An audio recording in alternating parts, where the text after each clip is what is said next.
Thanks. Naomi Scheman, University of Minnesota.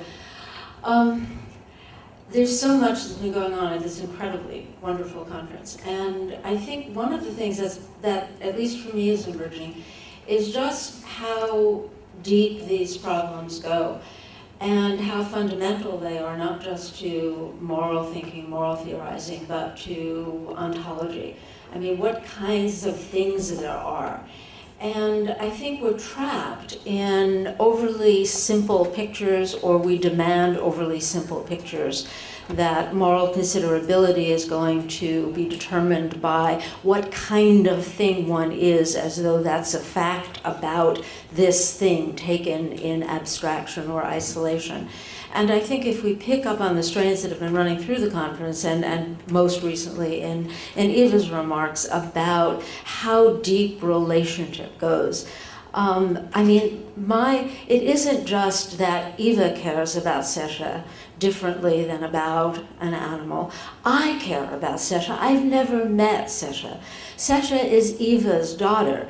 Everybody is somebody's son or daughter.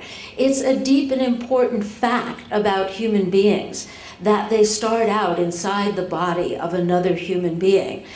Our moral lives would be utterly different if people were created in test tubes and raised in laboratories.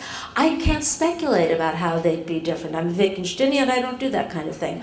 But I don't think we should do that kind of thing, because our moral imaginations need to be enlarged by the lives that we actually live, the relationships we actually enter into, and the kind of enlargement of moral imagination that leads us to take non-human animals more seriously, to care about their pain and their suffering, is extraordinarily, and it's deeply important.